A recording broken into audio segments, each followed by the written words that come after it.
দশম গ্রেড আমাদের দাবি নয়, দশম গ্রেড আমাদের অধিকার। আমরা বহু বছর আগে থেকেই এই দশম গ্রেডের জন্য আন্দোলন করে আসছি, কিন্তু আমরা এখন পর্যন্ত সেই দশম গ্রেড সরকার বাস্তবায়ন করেনি। কেন করে নাই এটা আমাদের জানা নাই।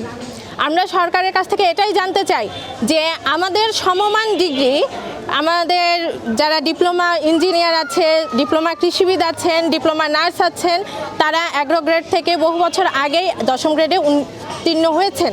কিন্তু আমরা এখন পর্যন্ত বহু আন্দোলন, তারা বহু ধরনের আশ্বাস আমাদের দিয়েছে সরকার।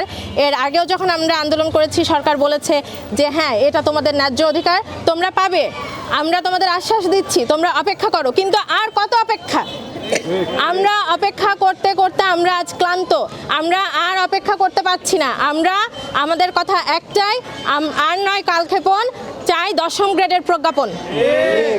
আমরা সরকার যদি দশম গ্রেডের প্রজ্ঞাপন যতক্ষণ পর্যন্ত প্রচার করছেন না, তারা যতক্ষণ পর্যন্ত দশম গ্রেডের প্রজ্ঞাপন জারি করছেন না, ততক্ষণ আমরা মাঠে আছি, থাকবো ইনশাল্লাহ।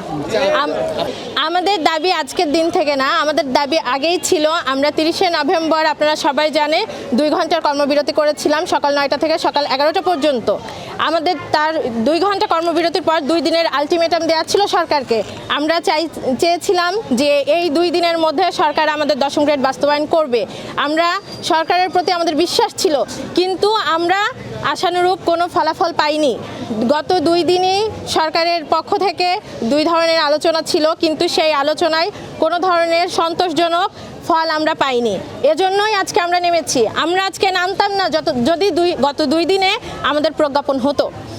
সরকার বাধ্য করেছে আমাদের রাস্তায় নামতে। আমরা চাই না, আমাদের পিছনে হাজার হাজার রোগী অপেক্ষা করছে আমাদের জন্য। আমরা সকাল 12টা পর্যন্ত অনেক রোগী অপেক্ষা করছে, আমরা কখন আমাদের কর্মক্ষেত্রে প্রবেশ করব, কখন তাদের সেবা দিব। আমরা চাই না আমাদের স্বাস্থ্য খাতে, আমাদের সেবাদানে কোনো ধরনের কোনো বিরূপ প্রতিক্রিয়া পড়ুক। তারা এই যে দুর্ভোগ ভোগ করছে, এইটা আমরা চাই না।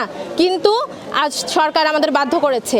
সরকার যতক্ষণ না পর্যন্ত প্রজ্ঞাপন জারি করবে, আমরা ততক্ষণ মাঠে আছি।